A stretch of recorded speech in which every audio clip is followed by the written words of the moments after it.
Don't break down yet, it's over. Don't break down yet, it's over. Don't break down yet, it's over. Don't break down yet, it's over. Steady breaking me on down. Break down. Steady breaking me on down. Welcome to another episode of The Breakdown. Hey, first and foremost, can I shout out all the people that's on the like page? Man, y'all been talking, man. I didn't know we had that many people paying attention to the like page. Y'all been putting your input in on everything. I appreciate it. If you want to go and join the like page or like the like page, go on Facebook, look for The Breakdown, the same way as the show. Also, we have a group called The Breakdown where we talk about stuff we talk about on the show 24/7. There's somebody in there all the time talking about different things, and plus you can put your input and add stuff to the group and post and stuff like that. So if you want to do that, we welcome you to come and do that. If you want to call in to the show, to those that are listening live right now, you can call in by calling 347-989-8472. That's 347-989-8472. You can call in at any time during the show. You hear something you want to put your input in on, hit us up. You're welcome to do so. Tonight we're talking about money management. We're talking about money management. We had a guest that was coming in that was going to help us out with the show. I know y'all hear my background. I'm outside right now, but they was going to help us out with the show, but things fell flat. So we're going to work something out later on. But anyway, we talking about money management tonight, and basically, I need this show myself, Tom. I don't know about nobody else. So when you brought it up, I was a little hesitant, but hey, I need it myself because especially as far as the credit part, Lord, I've been going through some hell. Okay. So here's the thing that a lot of people need to do. Everybody needs some form of money management, no matter how good they think their finances are. Because we live in a world where money around, credit is everything. Credit is more important than cash. Like, you can literally be sitting there with $10,000 in your pocket, and for some people that means absolutely nothing. So, yeah, everybody can learn something new when it comes to money management. And we're going to talk about it. We're going to tackle a lot of different things. But the good thing about this is damn, bro, shut that train up.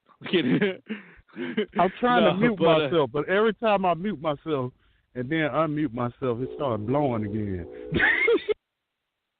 Take your ass in the house then. Nah, that's cool. It just gives it authenticity to the show. I still can't say it. Anyway, so yeah, we're gonna definitely discuss, how to tackle your credit and keep your credit somewhere near good.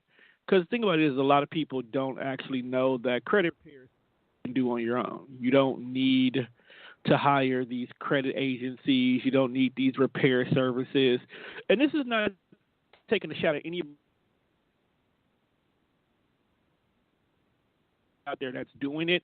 This is just those who you might be discouraged because this particular company might be charging you anywhere between $500 to $1,000 to help fix your credit.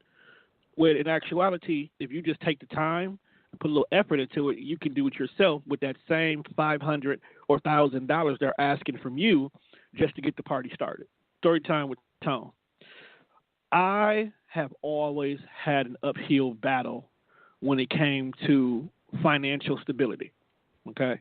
Mm-hmm. This has nothing to do with, family members or bad decisions or, just being a typical African-American brother of the negative connotation out here spending my money all willy-nilly. No, literally, life has hit me at times where I didn't know how to get out the situation, and it caused a trickle-down effect. And that's one of the biggest things that you can do to help get your credit back on track is don't allow the situation to affect your decisions in regards to it. So just because you're struggling or just because you're out of work or your pay got cut or even if you're getting garnished, okay, so you're not bringing in as much as you were before for a short period of time, that doesn't mean that you can't communicate with your debtors in regards to some of the financial situation that you have to take care of. A lot of them offer programs called financial hardships. And what people don't know is you can't literally get it automatically. You have to communicate with them. And I know us black people, and I'm specifically talking to us black people, we have a want to keep people out of our business. We have a tendency of saying, well, I'll pay it when I pay it. We have a tendency of robbing Peter to pay Paul, okay? And this don't even mean that you're struggling at the time. These are just decisions we choose to make inadvertently. Like when you push certain bills back, that actually can affect your credit as well, too. So, for an example, earlier this month, I accidentally paid my whole entire phone bill up. Thing about it is even though I didn't plan on putting $300 down on my phone bill at that time, I had 2 bills due. So credit-wise, that was the smartest thing to do. That was the best thing to do because now I'm not chasing the bill. I'm where I'm supposed to be at, paying when I'm supposed to pay at. So it's not always a bad thing when you pay that bill early because for all you know, you're not really paying it. You're paying it on time. And paying a bill on time is your best friend when you're trying to repair your credit. Okay? Also, we're going to go ahead and take a quick dive into, for people who don't have credit at all. Previous episodes a while back here on the breakdown, me, Cal, Jacob, we kind of dove into this a little bit. Not having credit is just as bad as having bad credit. In some particular cases, it's even worse. Because creditors have no idea to how to judge you. And that's basically what your credit is all about, people. It's how lenders, people who are going to do business with you, financial institutions, they determine how they're going to work with you based on your paper trail of your spending habits and paying what you owe. Okay? If you have outstanding payment habits where you get a bill, you pay a bill, well, they're going to want to do business with you because that means that you're guaranteed to give them their money back, so they're going to work with you. It's like, oh, well, looking at your credit history over the last 5 years, you only didn't pay on time 1 time out of 5 years. Oh, yeah, we'll gladly give you whatever you ask for that's within your financial budget. They'll give it to you with no questions asked. Okay? Meanwhile, a person who always catches late fees on their bills because they'll pay it when I owe it are more than likely going to be told, you know what, we're not going to do business with you because you don't have a good payment history, or even worse, and we'll do business with you, but we'll give you half of what you're asking for, and we'll see how you do about that. Or, and this does happen, and it's not just black people it happens to only, it happens to a lot, we just do it more. They'll only give you half of what you owe, what you asked for, and give you a higher interest rate. Okay. And that has to do at with, the end of the day, that's the same with like banks and getting loans and stuff like that too. Yep. Correct. Everything is like that in regards to anything that involves the movement of money. Okay? Involves the movement of money. So if I'm sitting here and I need to borrow $2,000 from the bank to do a down payment on a new car, okay? My credit is going to be a deciding factor in 3 things in regards to this. 1, if this dealership even wants to do business with me to get this new car. They may say my credit is not good enough for me to get a new car, but we can look at a used car or an older model car. Cars doesn't always mean used, like somebody drove this car around and gave it back. Sometimes a used car could be, it was at one dealership, it didn't sell that well, nobody was buying it, this dealership bought it from them, now they're selling it. Okay? So run from used. Use something, you got to ask these questions. All right? number one, whether or not the company wants to do business with you to begin with. If they don't want to do business with you, then of course the other two won't matter. But let's just say they say, yeah, your credit is good. We'll go ahead and we'll look at letting you get this new car, this 2018 model of whatever you want. Okay. Your credit also determines whether or not they're going to give you a higher end model or if you only get a base model. So your credit can even determine the comfort in your car. Okay. The second thing is, how are you going to pay for this car? Okay. Now, I don't know too many people out here in this world right now who can take $50,000 out their bank account and just buy a car right out. And as a matter of fact, more commonly sane people who have their finances in order wouldn't do that anyway. Buy their car right out. Some people actually lease their car. That's a whole nother conversation for another day. But let's just say this particular case, you want to own the car. You want to keep the car, okay? So now they have to also go back to your same credit and see if a bank will be willing to finance you, okay? Meaning that what bank is going to front you the $50,000 so you can walk out of here right now with this car, which guarantees the dealership they got their money. Now you just got to pay somebody else back, okay? That's the second time your credit comes into play. The third time comes into play is what people don't tell you is, yes, this car costs $50,000, but you may have over $1,000 in fees, titles, and all kind of stuff that you have to do on top of tax before you can drive off the lot with that car. Now, you may have $1,000 in your pocket. You may have $2,000 in your pocket. But let's just say you don't have to have it. You might not have to go take out a small loan from your bank or your 401k, which is, we'll talk about that a little bit later as well, too. Tonight I plan on staying on bullet points. So that's another time that your credit will need to be looked at in regards to getting all these different things taken care of for you to get this car. Okay? And, of course, if your credit is not where it needs to be at, that one of those three things will change in the equation, which can hinder you from getting the car that you really want.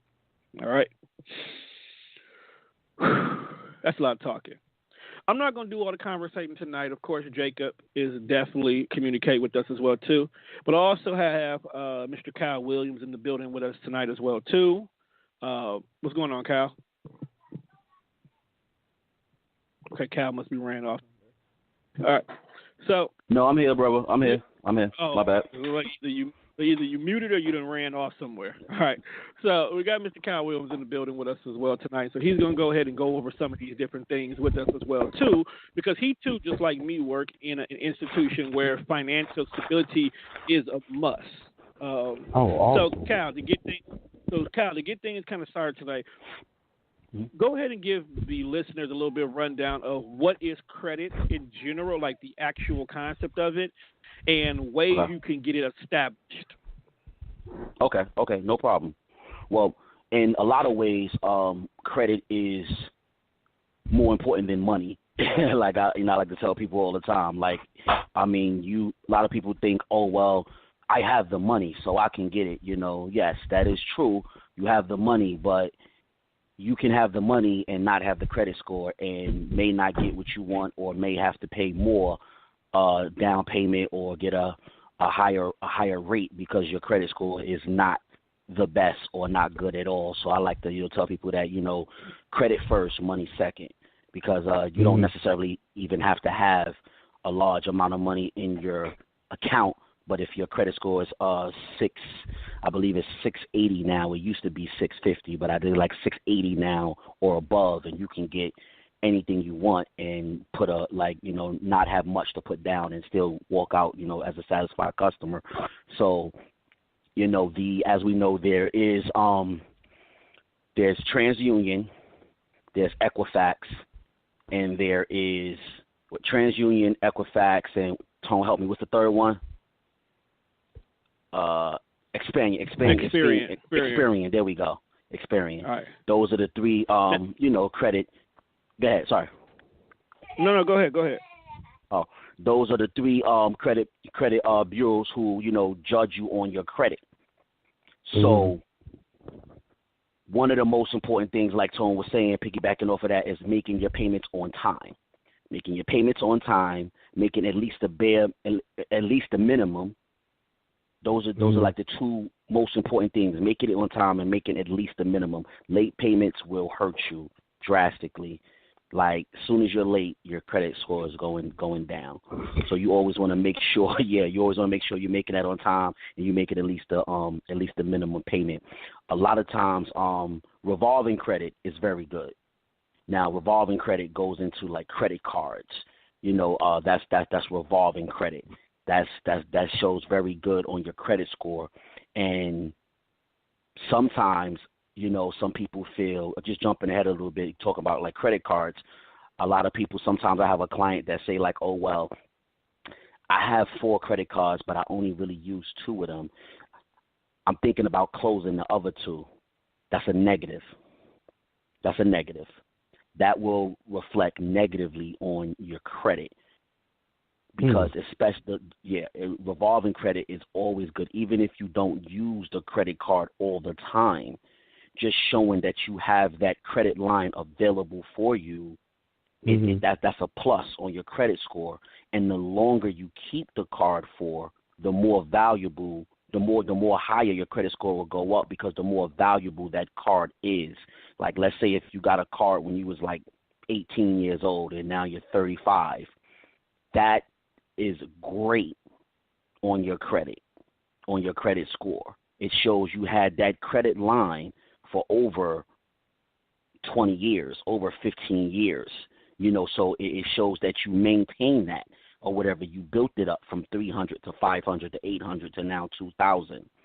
So I always tell people not to close down any credit cards. Leave those credit lines open, even if you don't use it, because it's the more credit you have available and the more credit is showing that is in your name, the higher your credit score is going to be, the more you're going to get approved for things, the more the credit people going to look at you and be like, going to want to give you money, because they see that you maintain this for that, length amount of time. Now, going back to the question that Tone said, wanted me to get into how to build your credit.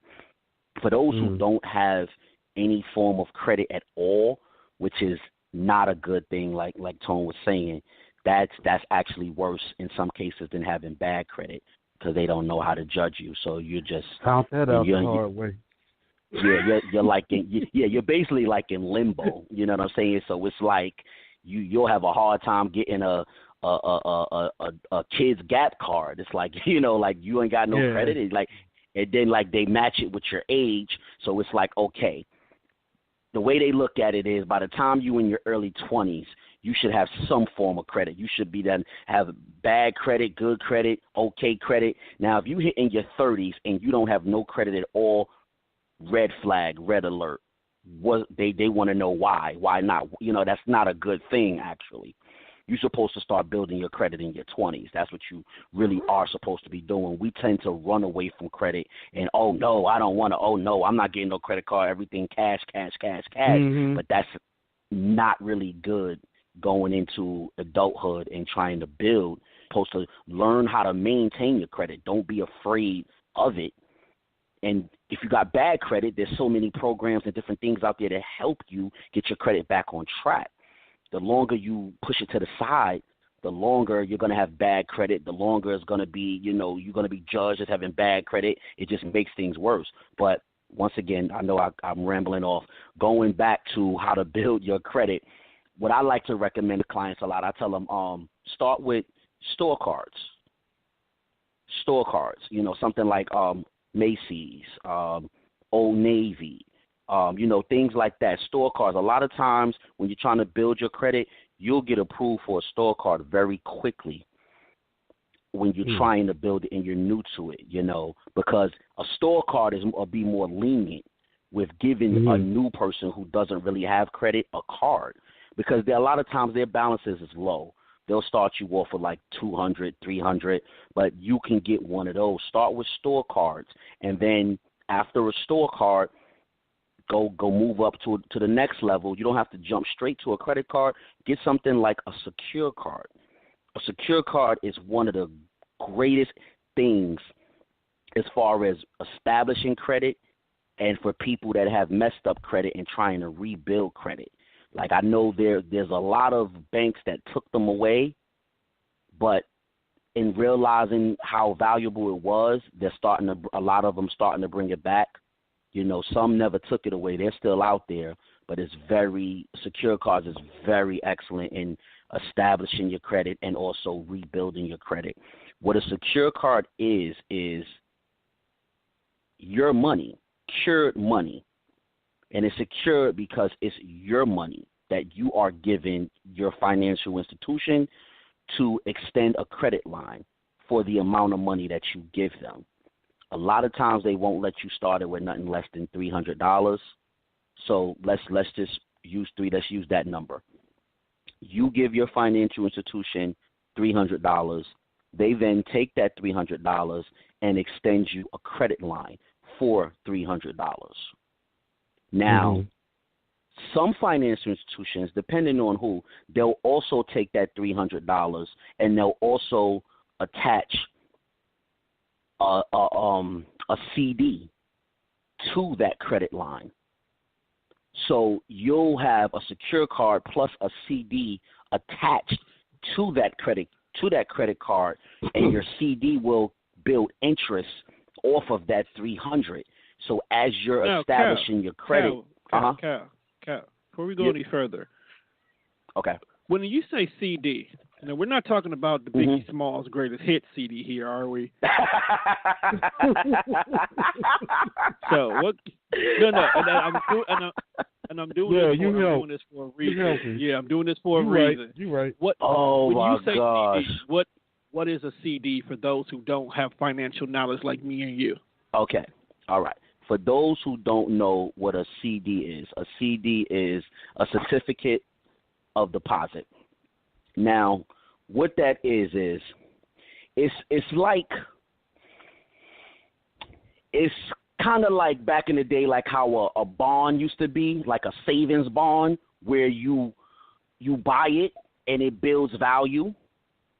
The only difference is the CD is you're building interest. So you're building interest on that certificate of deposit. Now, so let me make sure I heard you correctly. So basically, what you're telling me is when I go to my bank and I get one of these secure credit cards, I'm basically using my money to open up this card. Okay.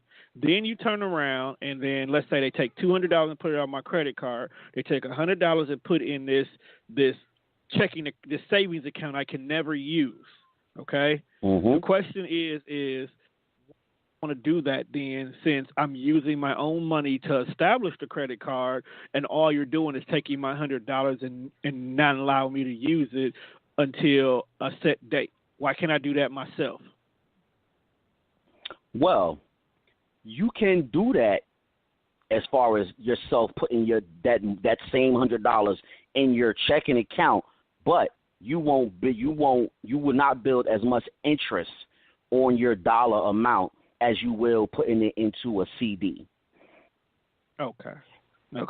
So what you're telling me is by getting the CD, putting the $100 on the CD, okay, this CD will accumulate a higher interest rate, which entails, let's say, 7 years from now, that $100 could be anywhere from like $600 now, because the interest has built up on top of that $100, all because I said, hold this for me, bank. Exactly. Okay. Exactly. Okay. And then at the end of that year, you'll have that extra money, plus you'll have better credit, and other people reaching out to you to try to get you to have their credit cards as well. And you can either, once that CD expires, you can either renew the CD for another 12 months, or you could just cash your money out and put it in your checking account. Okay, I got a question. I'm the guy you talking about that figured credit was bad, and it's better not to have any credit at all than to have bad credit and found out it was wrong. I was wrong the whole time, in my 40s, is it good for me to start doing what you're saying now as far as getting a store card credit and secure card? Do I go through the same process? Because now at the same time, I'm actually receiving mail that are offering me cards. Is that good or is that bad? Do you plan on dying within the next 24 hours? No. then it's good. No, I'm saying this for a legitimate. No, I'm saying this for a legitimate reason, because age, disabilities, length of time, whatever it is no excuse not to try to at least get your credit established good. Do you know who get the highest credit cards and the best credit lines? Old people. You want to know why? Sure do. Because at one point in time, old people did something that allowed them to be able to get a credit line, and because they never used that purpose for that credit line again, the credit's just been building up ever since. You know, it was probably back when they first bought their house that they have owned for like 40 years. They took a loan out to buy their house. They paid their mortgage on time every single day until that house was paid in full. They took a second mortgage out to do any kind of repairs. They paid that off in full, and they never used their credit for anything else. But because they constantly always made sure their mortgage was made by the 5th, their second mortgage payment was made by the 15th, their scores are like in the thousands damn near. You can't go that high, but it's definitely over the 750 ceiling that those people have right now. So those are the old people who might go to Kohl's, for an example, only once a year during the holiday season to shop for their grandbabies, get offered a 30% off coupon, and get approved for a $2,000 credit limit. Okay? Okay, well, so let's just say that I don't have that. I'm just saying, for instance, like, let's say I don't have that. I don't have that going on. I'm not in that situation where I've even used credit, period. Like, I ain't did nothing. I haven't did a mortgage because I love living in apartments. So I don't. Well, I'm speaking for a lot of people that's out here. Okay. But here's the thing. Let's take that same concept. Believe it or not, there's a lot of different things that you can do, even in a single bedroom apartment situation, that can build your credit. Sometimes your renter, depending on what company you're renting from, they sometimes can report to your credit. So that's something you might want to ask them in regards to that. Do you report to the credit every time I make my monthly payments? It's not a question that you're not allowed to ask, but ask them. Some of them do. Okay. Another thing is, how do you furnish your house? Do you go to the store and do you buy your furniture flat out? Do you rent or use Get It Now in regards to your furniture? Because believe it or not, little companies like Get It Now or Rent-A-Center or whatever it is, I can't think of it, Aaron's, they actually help your credit too. Believe it or not, people with bad credit or no credit at all, places like a Get It Now can definitely get your credit up ASAP. Matter of fact, when me and Teresa had first got married, and we were staying at her auntie's house because she had a place she was renting out. I walked in to Get It Now one day just to see what they had. Okay, my mom had given us tons of furniture, but she had gave us this really old, crappy TV. And I was like, well, I'll take the TV because it was a big TV, but I'm like, I can't roll like this. I can't get jiggy with this. So we walked into the Get It Now that was nearby the house, and I went out and I picked up my first flat screen TV. It was a plasma. Now, the stigma in regards to places like a Get It Now or Purchasing Power or a QVC, which is another place, QVC or Home Shopping Network, is another way that you can go to. They charge you a little bit more than the price might be for something regular. So you got to be cautious about what you're using these things for. So like if you're getting a washer and dryer because your old one went out, or if you're looking at getting new furniture or a bedroom set, that's one thing. Okay, go ahead, use them to get that.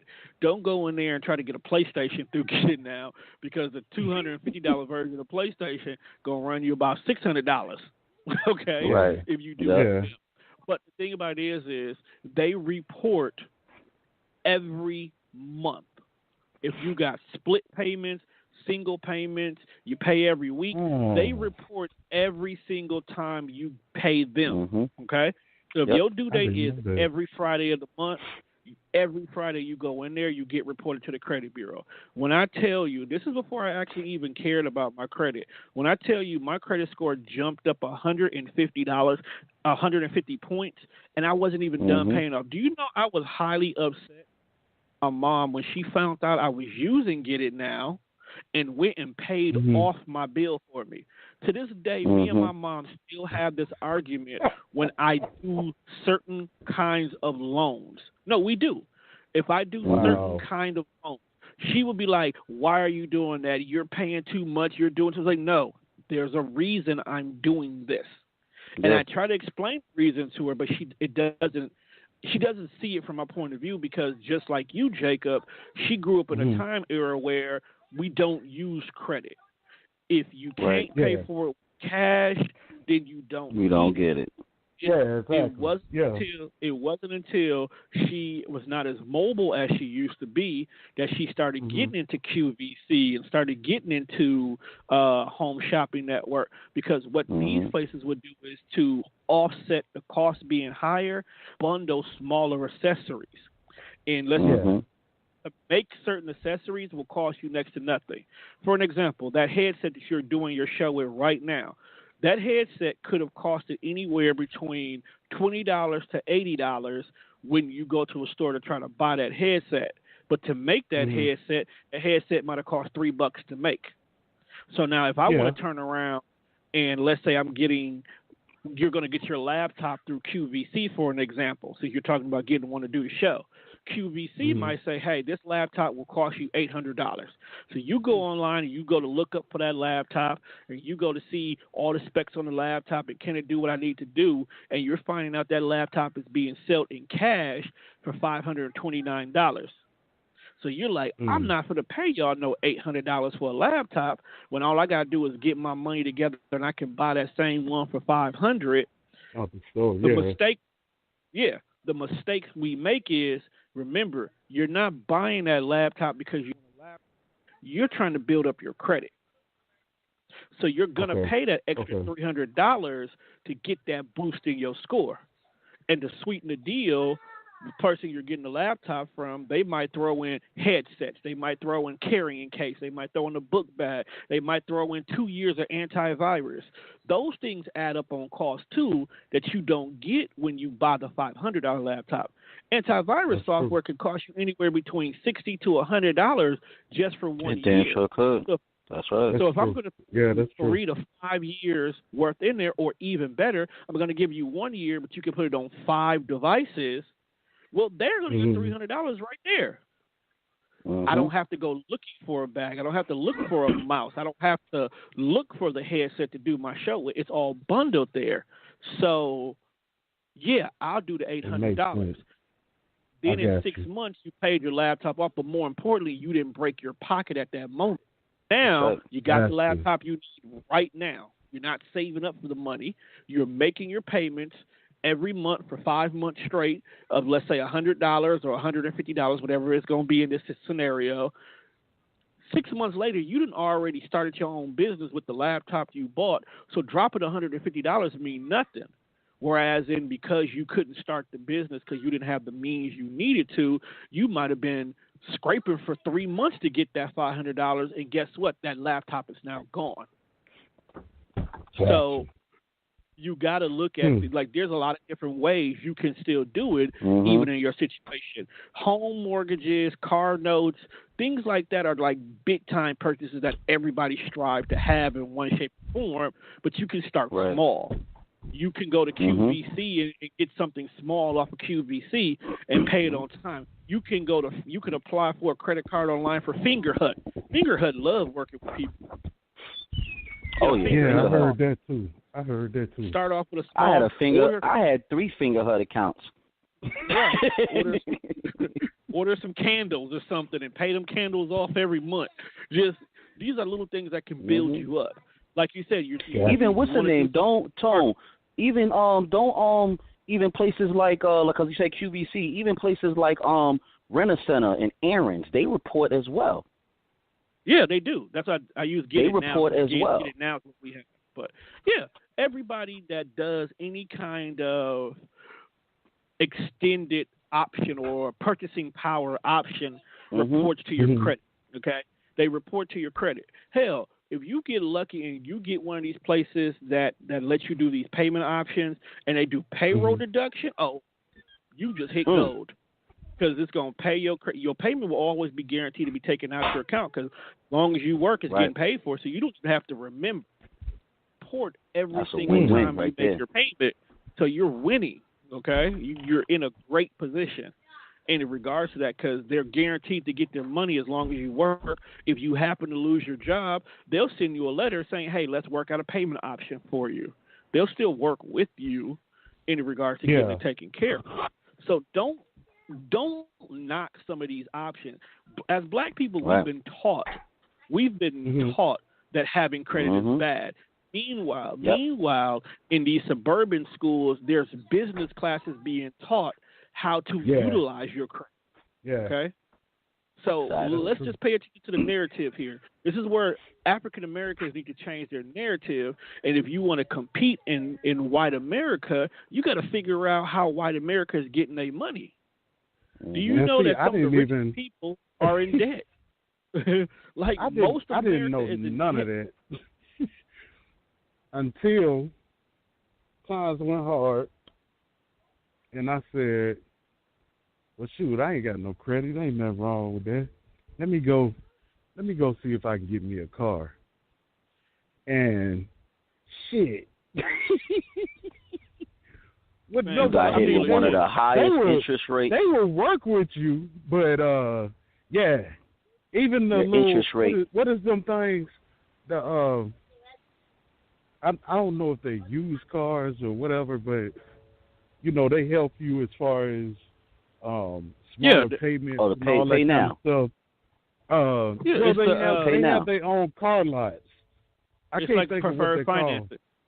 They're like preferred finance. I even went to them cats and they was like, "Yo, hey." I'm like, well damn, what I need to do then? It's because you're missing the key components in regards to getting yourself established. Number one, you have a good pay history in regards to your income. So you have to have, most of the time they're going to ask you to be at your job for a minimum of at least 6 months. Okay? Because we need track record. We need to know you have money coming in. If a person can stay at a job for a minimum of 6 months, they're probably going to be there long term. So they can trust that you're going to be able to pay. The second thing is, of course, is we need proof that you're already paying somebody else. This is why sometimes lenders will ask you for a cell phone bill or a utility bill. Well, they don't ask for cell phone bills that much anymore because anybody can get a cell phone. But no, they're starting to ask for like utility bills or proof of your residencies and stuff like that. Because these are people who they do report as well too. So this is proof you are managing your money properly, okay? Then once they get that, they'll go ahead and look at your credit score. Now, like Kyle was kind of saying earlier, your credit does get reported on 3 different credit bureaus in regards to it, and these 3 different bureaus, they don't talk to each other, okay? Let me give that to you right now. They don't speak to each other. They don't keep tabs on each other. So this is something that you definitely would want to do yourself. So if you haven't done it yet, people, take advantage of the free credit reports that you're legally allowed every year to get. It is a every law year. That's right. That you can get, okay, that you can get it. There's other ways to get it too if you've already used your free one and you just happen to lose it. But pull your credit report. See what's on your report. See what's not on your report. Last time when we first started talking about this, I told you guys about how my student loans don't show up on none of my reports, but I legitimately have a student loan out there. I also recently just found out that my car note is only reporting on one of my credit reports. So now I have to call my loan company and tell them you need to report to these companies or you need to give me documentation that I can send to them to prove I have a legitimate loan. But on the other side of the coin, for some odd reason, my mom and them car note is reporting on my credit report. I'm not taking that one off because they pay every month on time. So, but Shit, the I thing don't about it is, blame these you. are things that I would not have known about if I didn't look at my report. So before you do, Right. so I'm telling you right now, Jacob, before you do anything, before you any repairing, before you look at any options, before you go look at any loans, go look at your report. Pull your report. Pull your information up and see what you have on there. This what made me go look at my report, first of all. I had a situation, this has been a few years ago, where every year I went to the same place to do my income tax. Every year, same spot, every year. I went to this spot this one year, and the lady told me that you already filed. Now, I know I hadn't filed because I just got my last income tax papers that I was waiting for that day. So I figured, well, since I got it today, I'm going to go file now. And I went there, and she was like, you already filed. It's in the computer. Here, you want me to show it to you? And she showed me the computer. She showed me where I had filed at.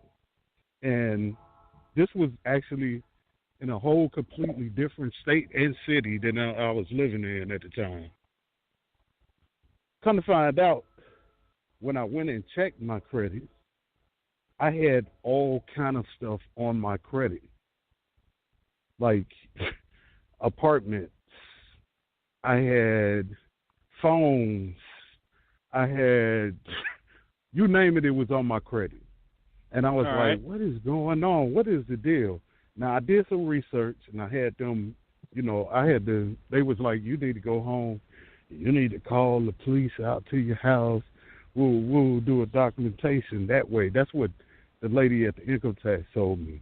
So I did that. Okay. Come to find out, the place that I was doing, this stuff was coming from, was the same place that somebody was in that had my information.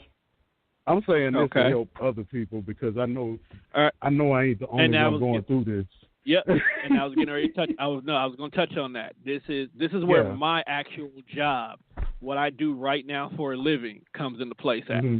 You were what we now know as a victim of identity theft. Okay. Yeah. Identity theft is when someone takes your personal information, which can be obtained in so many different ways. It's not even funny. Some people can actually get your information by accident. Okay. That's true. Family members can be the ones who are violating your personal information, or sometimes things could just have happened in error. Like juniors and seniors have this often, where information can get mixed up. Okay, this is another. And being a junior, he's absolutely right. All right. Probably. No, in this day and age, this is probably the number one reason why you want to check your credit a minimum of once, if not twice a year. What it is people these day and age have stopped breaking into banks, stealing money.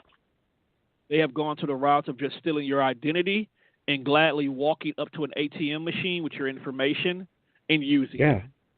Yeah. Okay? Mm-hmm. Yep. I had accounts open in my name. I'm like, wow. Credit cards. And see, those are the number one thing. This is why I said I was going to cover this a little bit later, but since you brought it up, we can dive into it now.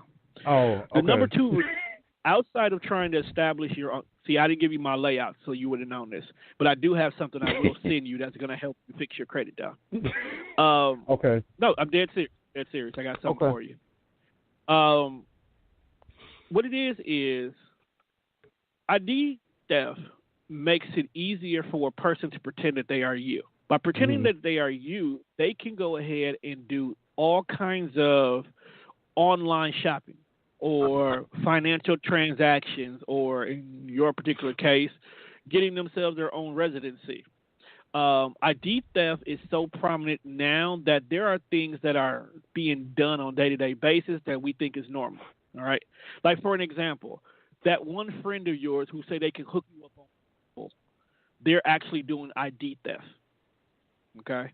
Wait, they're say taking that somebody's. again, 'cause you went out. Okay. Say that again. They can hook you up where?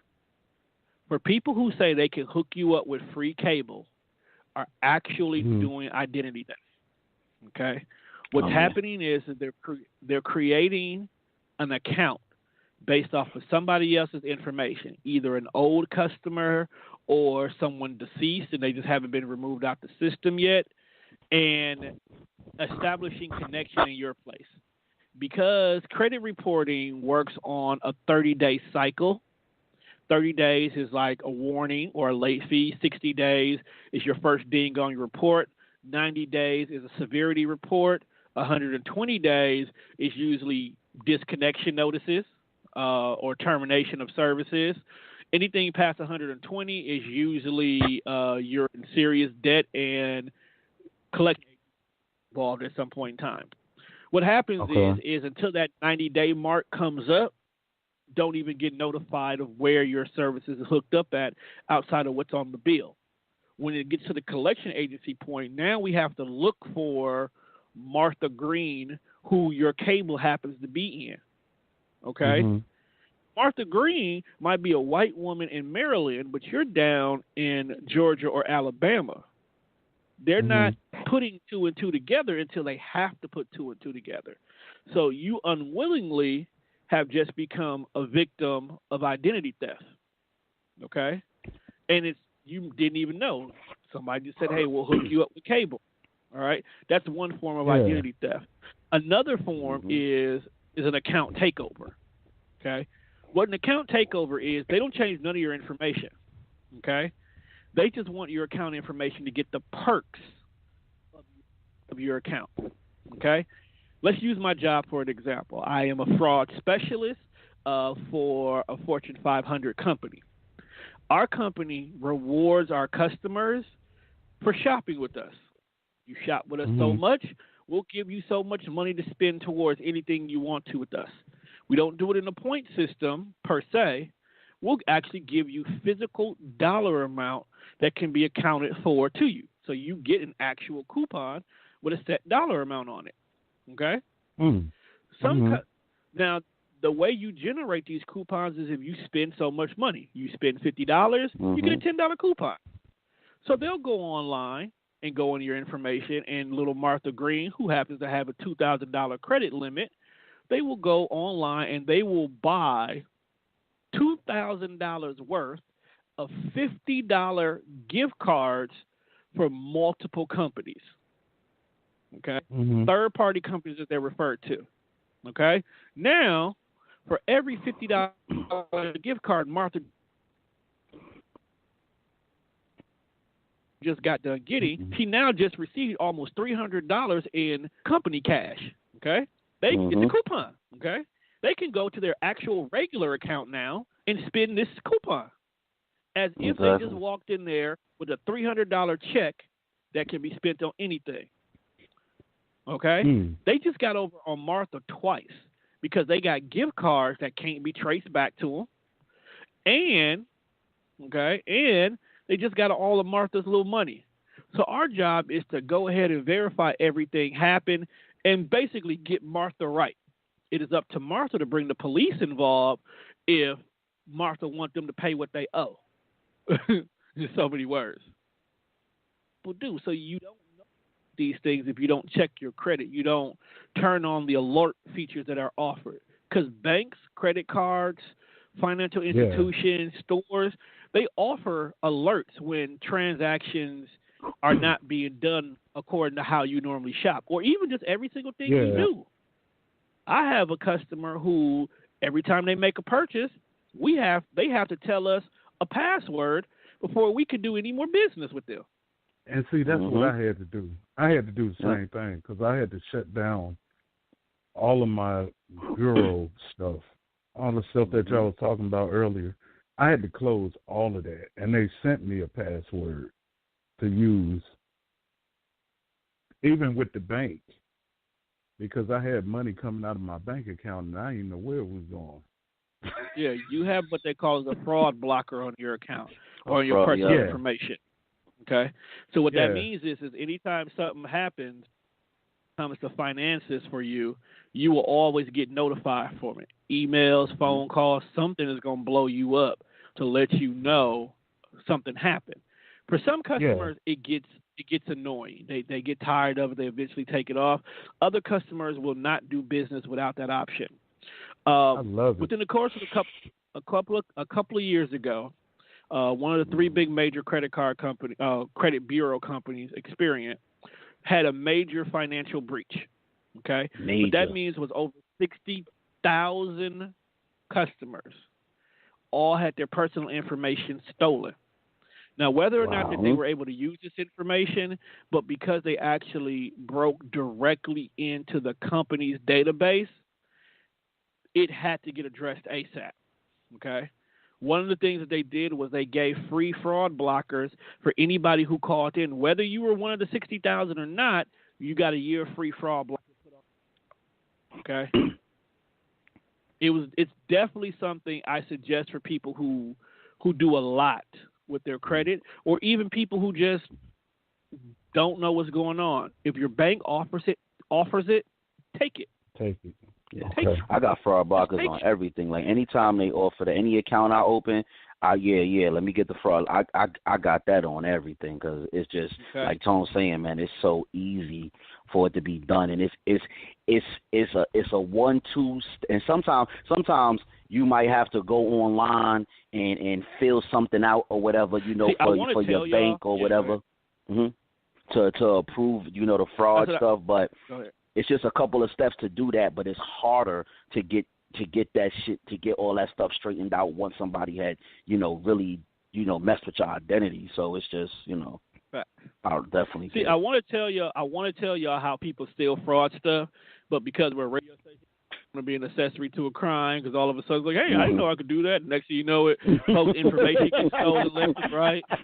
They get picked up. Yeah, you don't need that. And be like, oh, I heard on Tone Deaf Radio we all get shut down. I'm like, nah, man, y'all not.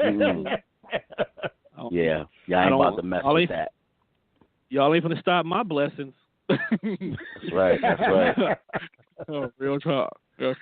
No, but the final thing in regards to for those ID theft situations, and this is just for anybody building credit, period, or want to build towards their credit, there are tons of free applications that you can download onto your devices that would assist you in being able to monitor your own stuff, even without putting fraud blockers or anything of that nature on your account. One of the biggest ones that people use, and I'm a huge advocate for it because I use it myself, is Credit Karma. Credit Karma literally has a website for all mobile devices that you literally just put on your phone, and it lets you see your credit for TransUnion and Equifax, I think. It gives you at least two of them. I'll tell you right now. Let me log on to mine because I got that. You ain't got to log in. Mine's just notified me. Shit. Like, you talking about credit? Here's what's on your report today. I'm like, the hell? Talking about credit? Yep, you're right. So TransUnion and Equifax. Yep. Now it just recently added Equifax. That's how I found out that it was my student loan. My card note was only reporting to one of them because I seen it on TransUnion, bright as day. But I did not see it on Equifax. Like, hey, man, where's the automotive section? But, yeah, put that on your phone, okay? I don't care if you got 800 credit or you got 8 as your credit.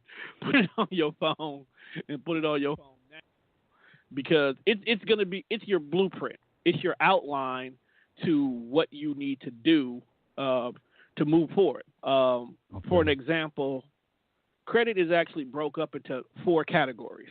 You got your app up with you right now, right, Cal? I sure do, and I just got some good news that my credit score done went up. That's what I'm talking about. So utilize your good news and kind of break down for them what the different things that are shown on your credit report and what each category means. That's what I was going to ask. Okay. Well, yeah, it definitely. Let me go to it and tell you the 4 things on what is broken down. It might be 4. It might be more than 4. I just only look at 4. I do. Okay. I look at my inquiries, my past debt, my open accounts, and any liens I might have. Like, I got this on here. And I'll talk to you about those different things after he goes through the categories. Well, it says 4 inquiries. Hold on. Categories.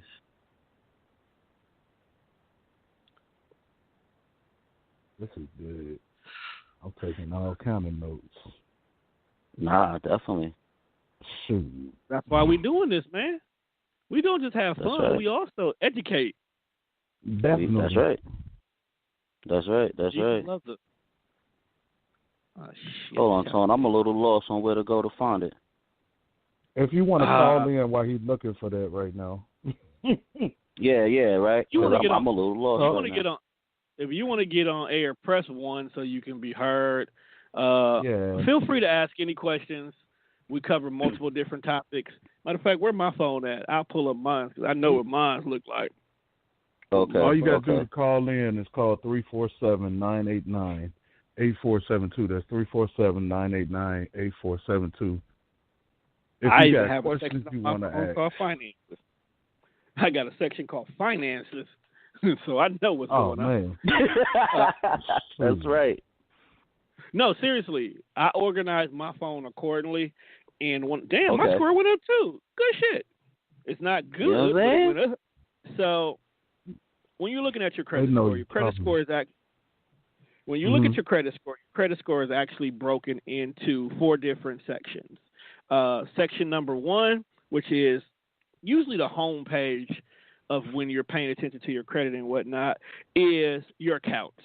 And when we mean accounts, it means everything that you have open and everything that you have active, such as in open loans, bills that have recently been reported, anything of that nature that could affect your credit is usually shown right away in regards to your credit. Second category is credit card utilization. Okay? Credit card utilization goes back to earlier when Cal was informing you about the gentleman who opened up a credit card at the age of 18, and he's had that credit card the whole entire time instead of closing it. Credit card utilization actually has a high impact on your information. Because like Cal was saying earlier, it basically means that you have other means of paying for stuff besides pulling cash directly out of your pocket. And now we have a paper trail to be able to go and see how do you handle those situations when you need to buy something or pay for something and you don't have cash. How quickly do you pay that money back? How often do you go more than what you're supposed to, or do sometimes you throw it on the back burner and say, I'll get to it when I get to it? These are little things that they look at in regards to your credit card utilization. The next one is derogatory marks. The name speaks for itself. It's negative information that is posted on your account. These are the things that hurt more people than anything. You can have a credit score of 750, okay, because you can still do this now, but if you have more than 5 derogatory marks on your account, they still won't do business with you, okay? Because derogatory marks are reflections of when you chose not to pay, and the bad side of it is you still owe somebody, okay? This is what derogatory statements do. So for an example, my biggest issue right now is not making payments on my account. It's the fact that when both my daughters were born, the insurance that Teresa had at the time had a delay in regards to paying the hospital. Luckily, a bill has been passed recently. They can't do this anymore. But because they did not receive their funds from the insurance company within 30 days after Teresa was released from the hospital, they threw all the bills that was owed on our credit. Okay? Wow. We're talking to now. Here's the thing. If you've ever been to a hospital for anything, they do everything behind the scenes without you knowing, and it's expensive.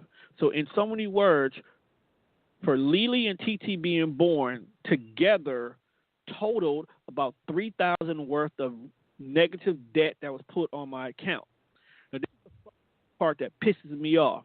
Instead of making it one big lump bill for each time they were born. They posted every single thing as one individual transaction. They put the bill on it. They put a $50 bill as its own transaction, separate from a $1,000 bill. Because of that, I had 24 separate transactions posted on my credit of derogatory marks twice. Wow. So at the current moment in time, even though my credit score is in the high 600s, I have 48 derogatory marks on my credit that will not fall off, okay, even though the insurance company has covered it. And the reason why it won't fall off, because this collection agency that happens to have the bill are being little bitches. I'm going to tell you what they're doing, and this is something you people need to look out for as well, too. This particular collection agency is a subsidiary under another umbrella. The original, the big umbrella, has the bills. They have 3 or 4 companies under their umbrella. What they do is, after attempting to collect, after a certain amount of time, this company cannot collect on that bill anymore.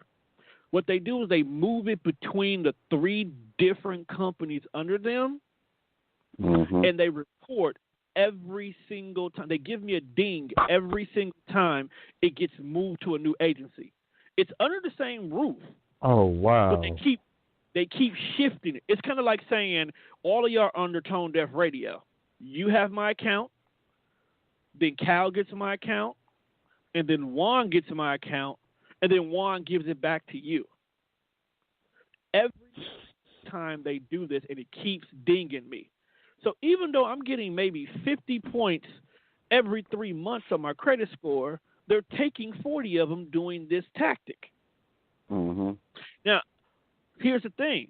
I work in a collection fraud-like environment, so I knew how to figure this out. But for the common everyday person who thinks that they just got a medical bill from getting a CAT scan, don't know this is going on, they're thinking that they're being harassed because they're going to constantly keep getting phone calls about this bill, and they go and block one number because they don't have the money to deal with it, and then all of a sudden a new place calls them because they're just moving it around under the same umbrella. It's the same people. Matter of fact, it might be 5 people sitting in a bunch of desks, and then the other company is 5 people sitting in another bunch of desks in the same building. But here's the thing. Move further until I get this rectified. Yeah. Now, the plus side to this is it's on both me and Teresa's. So if I go get it taken care of, hers get taken care of too. Okay? So, but they can't garnish me. They can't pursue me no more than this shady move that they're doing right now. Okay? But if you can avoid derogatory statements, avoid them. Also, in the world of derogatory statements, you also have to make sure that whenever you pay off a creditor, that they report to the credit bureau that it has been paid. Okay? And the third category is accounts. Accounts are anything that you have open that's revolving, that's non-credit card. So student loans, mortgages, car notes, things like this. They fall under revolving line of credit or big loans off. Okay? This is your category number 3. Even though derogatory statements hurt you, the loan section or the lien category, okay? And I have to specify why I said lien. The lien category are the ones you really have to care about because 9 times 10, just like the word lien means, there is something that's being held up for ownership until this loan is paid off. Your car, your home, things like these that are on the line. If you don't pay them, we can take something from you, okay? These are also the ones where the 30 days, the 90 days, the 120s play a factor, okay? Some companies also report at 62, but most of the time, 30, 90, and 120 is when you'll start really getting your serious inquiries. This is where your collection calls really start coming. Okay? Okay. When you hit that 90 mark, the 30 mark is usually saying, hey, you missed your payment last month. Is everything okay? Did you get your statement? Do you want to go ahead and schedule that right now? It's usually the friendly conversation of, hey, let's get this back on track. Stop fucking up. That's usually that conversation. The 30 and the 60-day conversation are usually about the same. The only difference is the 60-day conversation sometimes is, well, let's do a little payment arrangement. You got this bill that's due here, you got this bill that's due here, and this next one's coming up. What if we take all three of these and just break them up into smaller payments that by the time that this third payment comes due, you got them all taken care of? That work for you? Cool. Good. We're done with you. Okay? 90 is when we start questioning. Like, hey, is everything okay? What's your financial situation like right now? Are you struggling? Did you recently lose a job? This is when we start talking about a little tricky here now. Okay? Now we're talking, let's look at financial hardships. Let's look at other options. Let's look at maybe we need to close this account so it doesn't grow anymore because you don't look like you can handle this bill right now. Maybe we need to look at a short sale or a short payoff in regards to it. We start looking at those options, okay? Sometimes financial hardships can be looked at starting right here as well, too. What that means is, like for an example, you're not working right now. Putting up this credit card a year ago. You've been paying on time like crazy over the course of the last year, but you just lost your job. So paying your credit card is the last thing on your mind. You're not thinking about paying a credit card when you got to figure out how you're going to get food, how you're going to pay rent, how you're going to keep these lights on. Your credit card is the last thing you care about. Yeah. You can give two shits about a store card at this point because you ain't shopping for shit for a while. So you're not caring about that card, okay? But you still owe them money. You still got this debt. You still got to pay this bill, okay? At this point, this is when you have to start talking to them, okay? When you start talking to them, Lily, go sit down over there. I know you're happy to be home. Okay. All right. So she's just turned up right there. Just turned. All right. This is when you need to start talking to your institution. So let's just use your credit card. Credit card companies sometimes have provisions that you didn't realize you signed up for, like an insurance on your card, where when you fall into this situation, they cover you. They cover you for a certain dollar amount. So that secure card that Cal was talking about, when you first apply for that credit card, you're using your own money. After so many months of paying on that secure card starts putting their money on.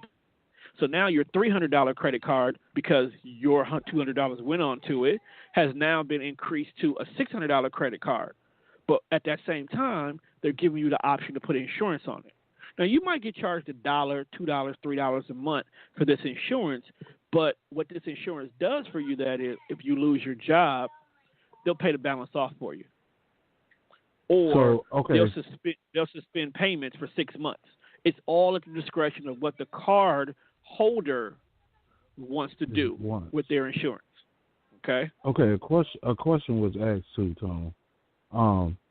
As far as paying, I'm guessing you're talking about paying off your credit. Do you need something in writing saying that you're paid off?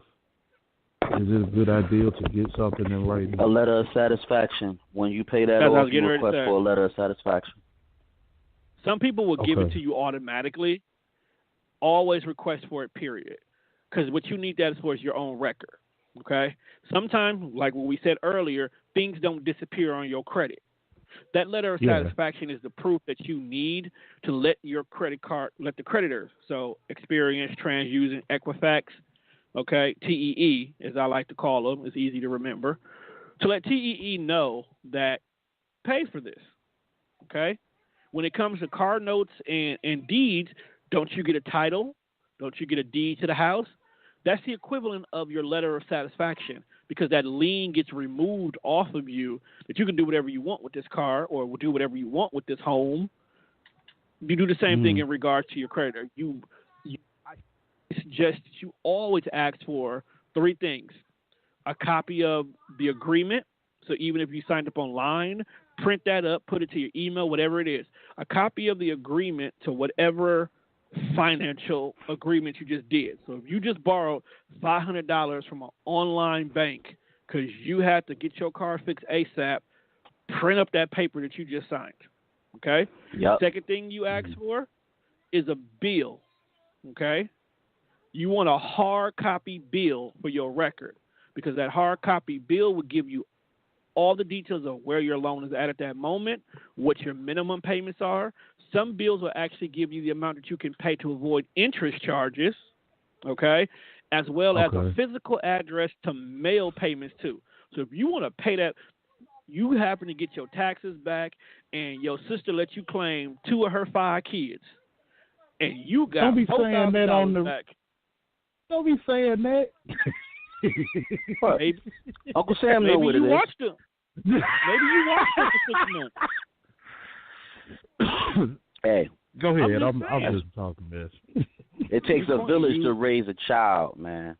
Look here, if them two kids slept on anything in your house, ate any food that came in your house, made any mess in your house, and broke anything in your house, yeah, you got the right to claim them too. Okay? Damn sure right. That's right. But getting back on topic, you want that bill because it's going to give you all the vital information you need. So you get that $4,000 back from your taxes. You might want to go ahead and put $3,000 of that onto that $5,000 loan you have, because you want to pay this down as fast as possible. Key thing I said here: pay it down, not pay it off, because you remember, loans help build your credit. So you don't want to make that loan disappear fast. Get it down fast so that interest goes down, because when you pay a loan back, the total amount that you end up paying at the end of the day, you end up sometimes paying twice as much in interest. But that interest can be eliminated if you pay more than what the minimum amount that's due. So if your minimum payments to your loan is $50 a month, pay $75. You're still making those consistent payments on your account, but you're paying that loan off quicker, which means less money is going to that interest. So you're paying your loan. $50 will be that monthly payment, but $25 goes to that principal. And that's where the key thing you want to do is knock off that $5,000 principal. Okay? All right. Gotcha. Going back to the app, because we done flew, damn app done closed itself. Let me reopen it. Okay. Just saying, it'd be want to make sure. Damn, what category was I in? Okay, we did revolving liens. All right. Oh, maybe I don't have anything left, but I was about to say, I think you did. I think you hit all the categories. Yeah, I think I did. That was the last category. Yeah. Well. Yeah. Only thing I got left is the actual score, which I'm not telling you all that. I told y'all enough. Right. Just know my score need work. That's all you need to know. My score need work.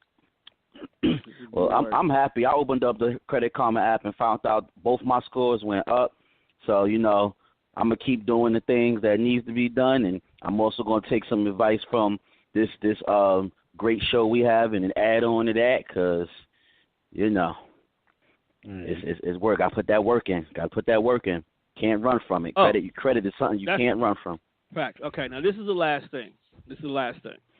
So, hardships. We started talking about it a little bit, but I want to go ahead and close it out. Financial hardships does not necessarily mean that you throw your debt to the wayside and don't worry and don't do nothing about it until you come up with some lottery money. No, financial hardship means that you need to sit down and reevaluate your life. One of the best things that credit companies will let you do that a lot of people don't know about is they'll work with you. If you have a $5,000 loan, let's roll with that number because that number is going to stick in everybody's head. But you end up losing your job like we said earlier. You give them a call, you talk to them. During that hardship, they'll give you a dollar amount that you'll be required to pay. Okay? This can work across the board for everything. Okay? Even though this particular company that you're working with for the $5,000 loan sat here and said, you know what, can you afford to make $25 payments? You say, yeah, I can squeeze out $25 payments. Okay, for the next 24 months, you make a payment by the 10th of the month every month. Don't miss a single day, and we will go ahead and forgive whatever's left over on this loan. Okay? That's also considered a short sale, meaning that you're selling yourself short by only paying a smaller portion of the total amount due, which will then turn around and satisfy the loan for you. You get a different kind of reporting on your credit, though, so you don't get a 100% satisfaction. You actually get flagged short sale, partial loan, so you kind of lose you lose some points there, but at least you got that account closed. But what if you have a bunch of bills? Okay. Well, if you have a bunch of bills, this is where letter of hardship comes into play at. Okay. Basically, what you'll sit down with your credit report that we told you to get at the beginning of the show, or else none of this would make sense, and you look at every single creditor you have on your bill. Don't you have owed, but look at who has because if it's made it to a collection agency, you might get lucky and actually have 7 of your bills in one location. Okay? Like I told you about the story of the 3 credit companies that just flipping the bill, they're all in the same place. So if I fell into a hardship, I can send a letter to one place. I can give them my information. I can pull up one of my accounts, and I said, I have this account along with all these other accounts that you have in my office. I am currently going through a financial hardship, and I can only afford to send you guys XYZ dollar amount every month towards these bills. We can satisfy, this is all I can do. We can do this amount for these many months until either A, I've paid you in full, or until I can then reestablish a different payment arrangement from you. Here's a trick, people. No creditor will turn that option down because they just went from a company that was getting nothing and calling you 7 times a day to at least getting something. Okay? Right. Once you send that letter, give them 2 weeks, call them. You want to make sure they got that letter before you ever send them a check. Matter of fact, you might even want to make that first payment on the phone, but you want to make sure that they got that letter stating what you can do. Okay?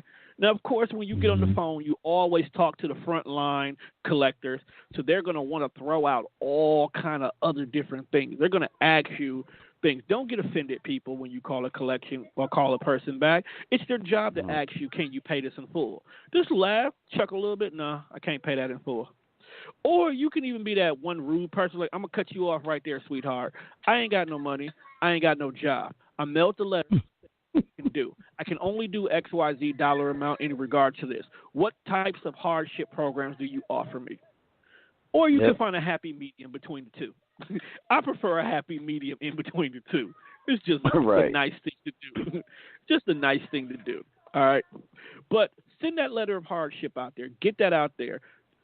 You'll either get a letter back saying, hey, call us, or you'll get a letter back saying, okay, starting on this day, you send XYZ dollar amount. Okay? That's the worst that can happen. Okay? You do those things, you can now start on the path. Yes, it might take you a while to get your head above water.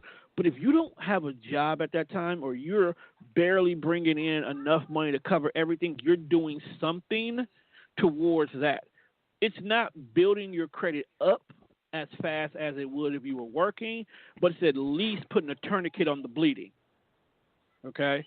So instead of 10 points because you didn't pay this bill, you might lose 2. 2 is definitely better than 10 when you're trying to avoid negatives. I'm just being honest here. For sure. Okay. All right. And the more accounts you can close, the better. Yes. Now, let's get this correct. The more accounts you owe on you can close, the better. Not your revolving accounts. Try to keep those up. Another little trick that I learned from being in the industry that I am right now, for those people who are looking to make purchases, like buying a house or you're in a financial hardship and you're not getting assistance because they're saying you have too much credit out there or available. And yes, you will hear this. Minimize the balance on your credit cards. If you are going through a financial hardship, minimize the balances on your credit card. I know it might be tempting to keep the high balance because you can do stuff with it over time, but the more you spend on your card, the more your minimum payment will come. And if you can barely afford what you can now, why create a higher debt if you can avoid it? So minimize your credit cards. Take those balances, drop them down to $100 or $200, whichever one they let you go. Some will only let you go $200. But lower those balances on those high-end credit cards, okay? Also, if you have loans and you've been paying on your loans for a while, look at reconsolidation or refinancing your loans. That first loan you took for that car that you wanted to get, you might have had a bad credit score at the time when you first got it, but now your score has gone up tremendously and you have an excellent payment history. Go back and talk to them. Mm-hmm. They might give you a better loan with a lower interest rate, or hell, they may even give you more money to do stuff with. That 2016 car you just bought 2 years ago with the 24% interest rate, now you might be able to get to 2019 with an interest rate, and you might actually be eligible for leasing options. Okay? Because now you're showing them a pattern that you technically don't keep your cars long term. So why pay all this money for a long term when we can do you these short term options like leasing? And people, don't listen to anybody who tells you leasing is terrible because you don't own nothing. No. You don't own the car, but you have the option to own it if you want to. If you're a person who likes to keep up on trends, or as your family grows, you want a car to grow with them, leasing your car is not a bad idea. For an example, I might own a 2016 Impala, but I have two girls. That might not be the most practical car that I have. So when I go to look for my next car, I might want to go a little bit bigger so I can be a little bit more practical with my daughters. I might not buy the car this time. I might lease it. What leasing does is my monthly payments consist of only paying the interest to lease this car. Leasing is no different than renting, okay? So I'm just renting a car, paying this month. I do whatever I want with the car, rent the car, okay? After a certain length of time, usually it's about 2 to 3 years, when your lease is up, you have the option to refinance into a actual lien that you can own the car if you want to, or I can give the car back and get something different and start this process all over. Now, my girls are getting bigger. Maybe the size of the car I had before doesn't make sense. Maybe we're going back and forth to events, so I'm toting a lot of crap. So maybe I need to move up to an SUV now. I need something bigger. I just take my great credit that I've established on this 2 to 3 year lease and move over to a bigger car. People do when it comes to automotives. Why? Because cars lose value the minute they walk off the lot. So why would you want to buy a car when 5 years from now, when you pay that car off, that trade-in value is absolutely nothing? Okay. Okay. Does leasing a car count double on your credit when you make the time payments? No. Leasing, the only way, nothing technically doubles the score other than making the full payment that's due at that time and making it before the due date. Okay? Those are the only two ways that you ever get the maximum amount of points that you can get from credit reporting in regards to any line item. Okay? Okay. So you got to make the total amount that's due at that time, not the minimum, but the total. Not the whole balance. So what happens is you get two balances. You get the minimum, so this is the least you can pay, which is usually just interest in some cases. Here's the interest plus a principal portion that avoids you from getting extra interest charges, and then you have the total balance due. If you pay that second one before the due date on whatever your bill is, you'll be fine. Same thing with We Energies. If you're on energy assistance give you a dollar amount. that you pay every month, regardless of whatever your bill is. But then there's an actual amount that's actually due based on what you've used. If you pay that every month by the due date, you can get maximum pointage from it. Okay. If you do one or the other, you get what you can get.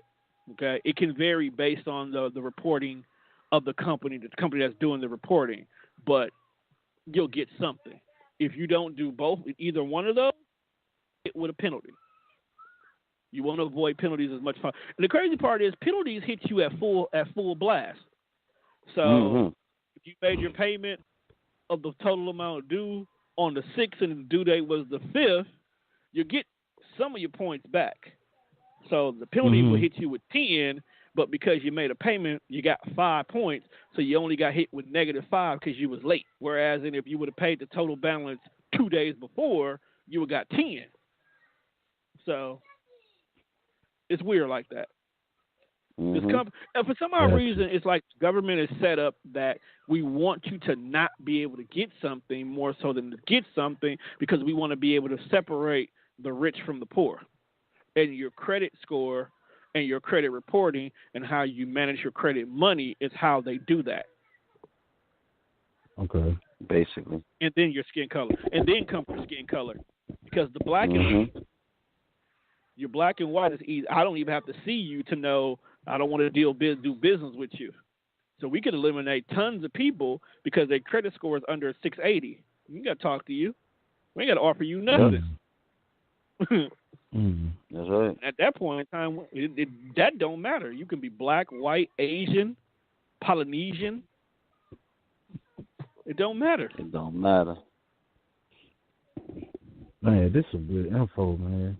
Y'all helping. Cause I'm don't worry, here taking notes. I'm taking notes like a bird. This is gonna be a series. This is a one-time thing. Only thing we telling y'all about is the credit, because that's the most important thing you can ever need to know to begin the road for money management. Everything else, things like savings, living within your means, learning how to live off the 70-10-10 rule. Yeah, I know I left 10% off. I did that on purpose. Rule. It's the 70-10-10 rule.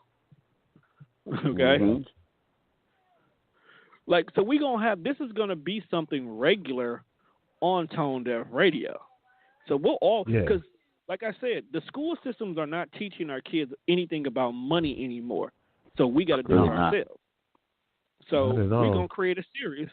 We're going to create a series. So maybe once a month, there's going to be an episode on Tone Deaf Radio where we're talking about something financial.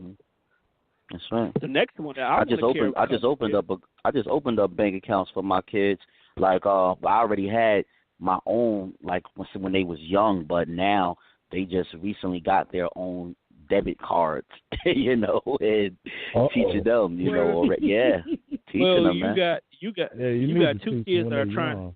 You got two sons that are starting their own business, so of course they need to know about money management. Ooh, we really do need to do an entrepreneurship. You know what?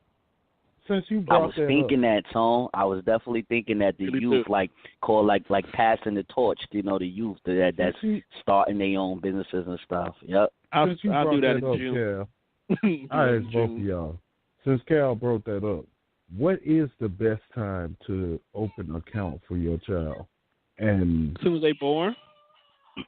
Yep. As soon as they're born. You remember earlier when Cal was talking about CDs? Yeah. Okay? Think about this. The minute that your child come out the womb, you're going to get all this different money people are going to give to you towards helping your kids out, right? To get off your feet. Okay? If you take that money, you go put it in a CD. Within the first year of that kid being born, that kid doesn't know anything about money. You just help that kid make more money. Take that CD, split it into two. This is the trick that a lot of people don't know. You take that one CD, $100 you started with, and then you take the interest, you split it into two CDs. Why you want to split it into two CDs? Because now you're going to earn double interest. Okay? You take that, you do it again. Then what you do is you get a savings bond.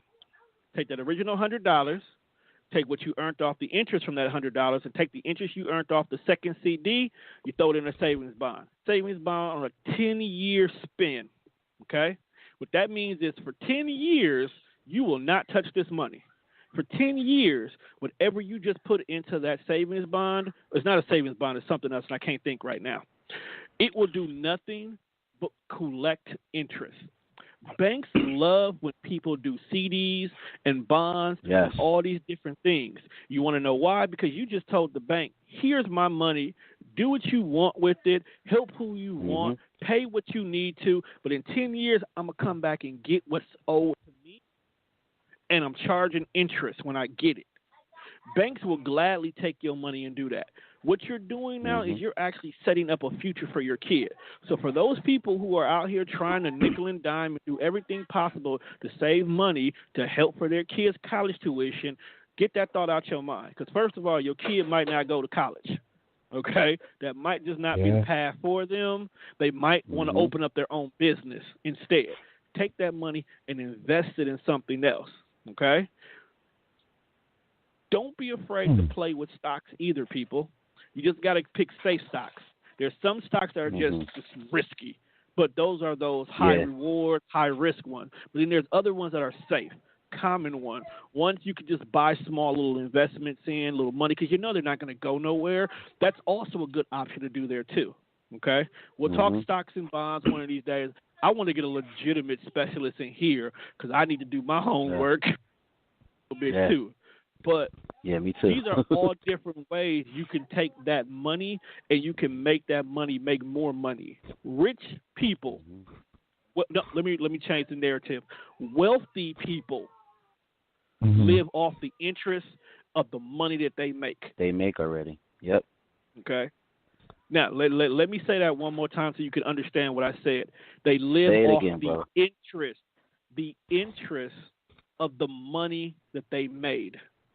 That means they're not even touching the base money that started it. They're not living off that $100 we're starting with. They're living off the money that $100 made. Okay? Yep. That's where we need to get to. Because when you get to that point, you don't stress about money. Okay? Yeah. And if you have a business, a lot instead of a regular check-ins account, you actually want to convert that over to a money market account. That's the word I was looking for. Money market account. I couldn't think of it. The interest on the money market account is crazy, man. Like you get the highest interest rates having a money market account or whatever. Yeah. The highest interest rates, man. That's where you making a great bit of interest off of the money that you have, and because that you get the highest rates, you get the best deals. You know what I'm saying? You get a certain type. You get approved for certain type of cards. Like that's a different level from just a regular check-ins and savings. You know, like you have to a certain amount of money in that account regularly. Can you do that right off? Or do you have to wait a certain period of time? No, you got to build up to that. Unless you come, you got to build up to that.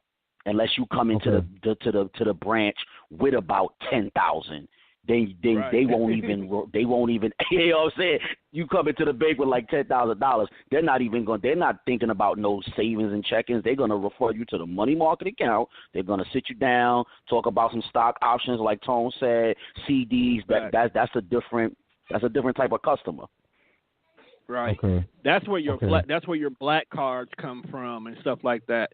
And an average everyday person can get to that status, believe it or not, but you just got to start early with that. So that's where that putting money in account for your kids and not touching it and let it grow and just adding on to it. We joke around all the time about all these little saving techniques. Put $5 in a jar every day, or take the change left over and let it build up.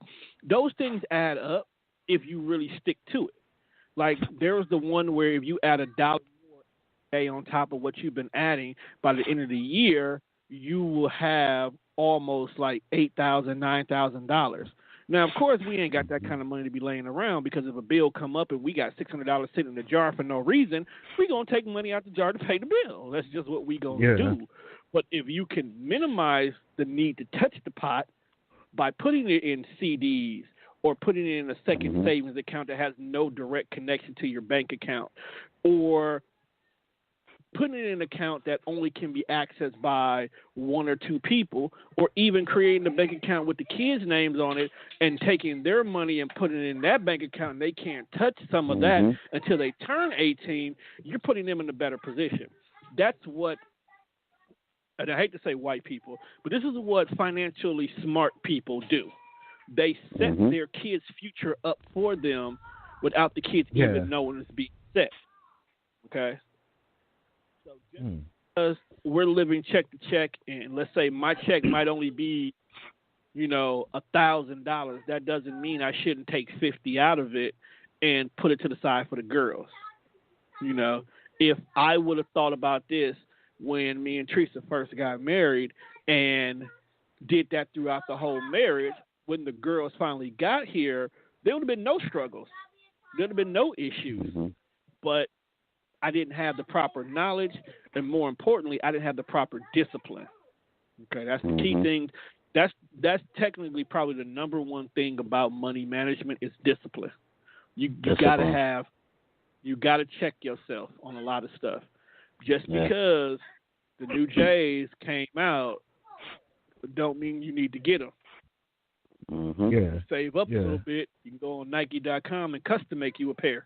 It don't matter. That's right. You don't need to worry about the ones that came out. Guaranteed to have your size. But we've been talking for well over the 90-minute time frame. I'll just running with no This is just gonna make editing easy. It's just gonna make editing easy this month, because all I gotta do is cut out you saying the number, and that's it, and we done. Oh wow! There you go. We good. Hey, make sure y'all go on Facebook and join the Breakdown, the group, and also go like the like page. Appreciate everybody that's liked the like page and been commenting on these.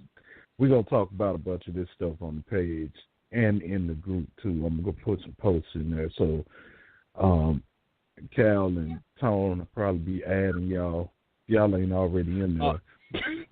Nah, B Jones is joining us next time, because I wasn't group chatted all the whole conversation, but B Jones had dropped so much.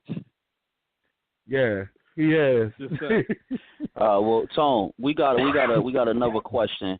Someone else, one of our listeners want to know about Nike stock in Nike.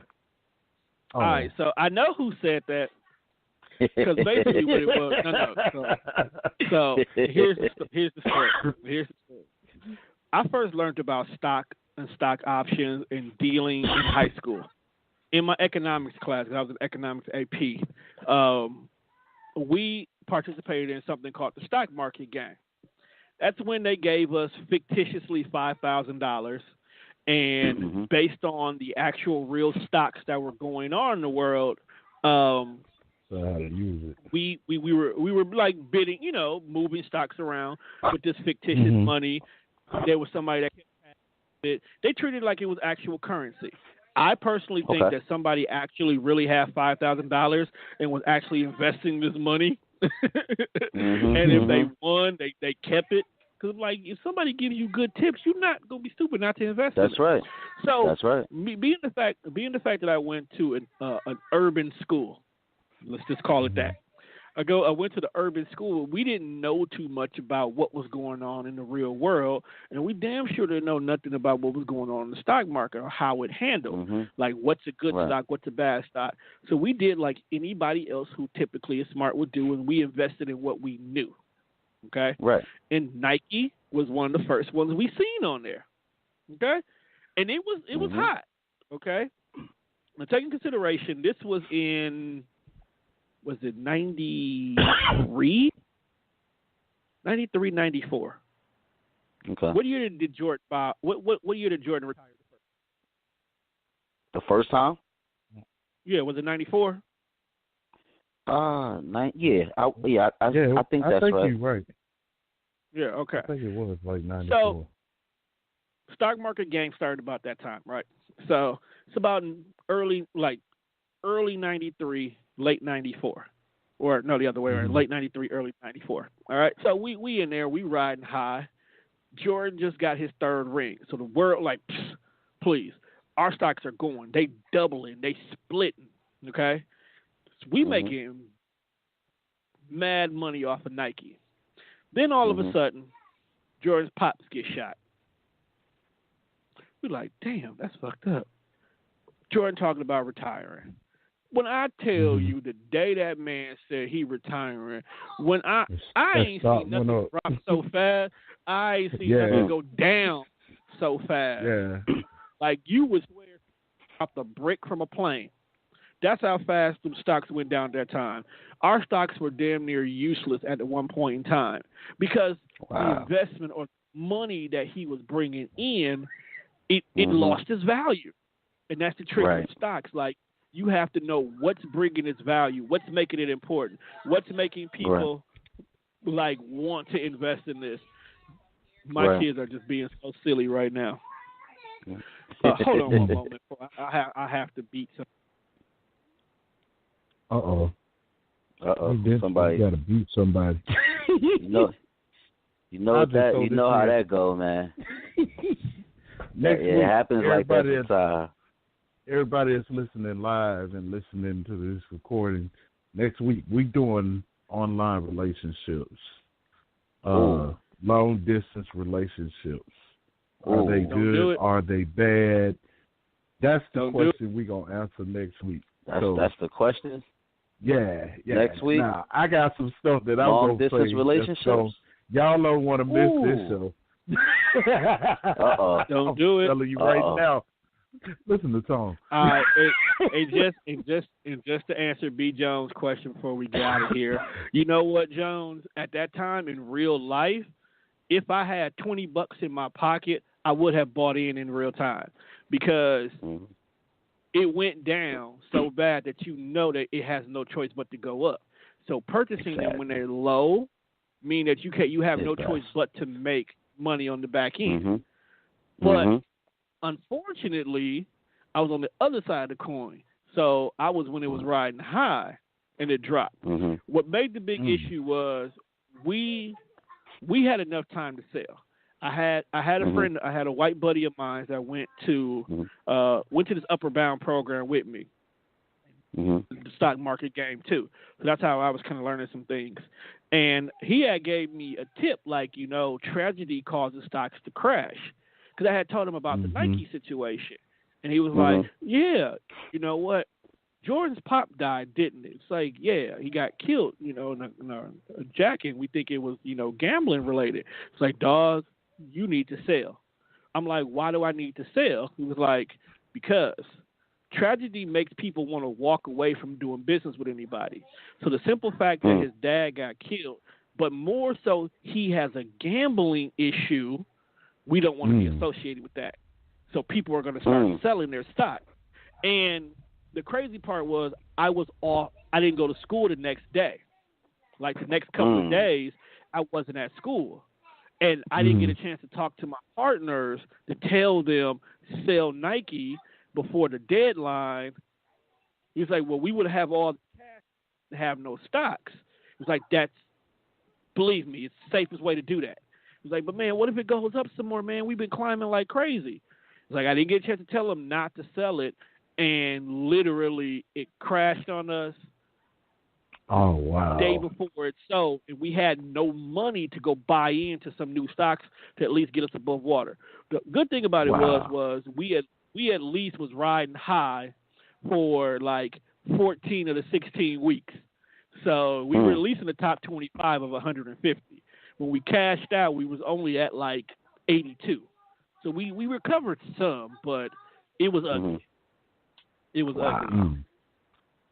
But yeah, so that's my. Yeah, we need to do a show about that too. Stock. We need to do a stock market show. I need to get. Since we doing all these shows, But yeah, I'll don't miss next week, y'all. I'm telling you right now. I know Jacob's hype about next week, Tom. Next week, we talking about relationships, long distance internet relationships. We talking about online relationships. Are they good? Are they bad? Should you get into them? That's the show next week. Oh yeah, this show gonna be off chain, bro. I see. Everybody is welcome to come in and give your feelings, how you feel about it. Tony will be here. Look, I'm not gonna be here. I don't know if I should. Yeah, I don't know if I should tune into that. I don't know if I should join the show. I'll just listen. You're doing your own. Make sure y'all go like the page, join the group. Shout out to everybody who has done so already. I appreciate everybody for calling in, those that were listening live, the questions that came through either chat or whoever. Because a few of them messaged me personally and was asking questions, so I knew they was listening. So we appreciate y'all for listening. Don't miss next week. I'm telling you right now, if you miss it, you're going to be mad. So y'all on your own. I'm not one. Either one put the show together. Yeah, let Gator and Juan do that one because I don't know if I'm gonna be able to tune in. You trying to get me? You trying to get me? I don't know, man. All right, I ain't even gonna beg. You know, okay. Juan has dealt with long distance relationships before, so he has a little experience in regards to that. So that's the man. That's the man you'll be co-hosting with. But once again, we'd like to say thank you for tuning in tonight. Make sure you guys check out TDR Undressed tomorrow. Also, go ahead and check out the replay of the Death Fresh show. We recorded on Saturday, but we actually will play the show itself on this Thursday. Also, make sure you tune in for the Man Cave. Why you had to say it like that? He said the Man Cave. Look here. That's because when you talk about the cave, man, you know that when you know how it goes down in the cave, man. Sometimes you gotta shake your head. You know, you got. If you call, let's just say Easter Sunday will not be the same after you listen to that episode. I know, right? Just saying. I mean, Pastor Pope Pimpin. What was the name, Pastor? Pastor what? Pastor Peter Popoff. Peter Popoff. I was Peter Popoff. When you talk about the word of God, you talk about God, you got to mention Peter Popoff. We went in on that show, man. But put it like this, people. My editing skills are definitely on display because it's a lot of that episode that couldn't make the cut.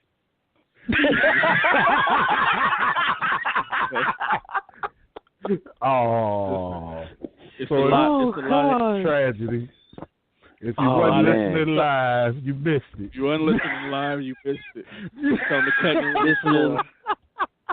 Oh man! I mean, we was talking about the reason. We found the reason for the tragedies going on. You know, I ain't gonna give it up, but I'm just.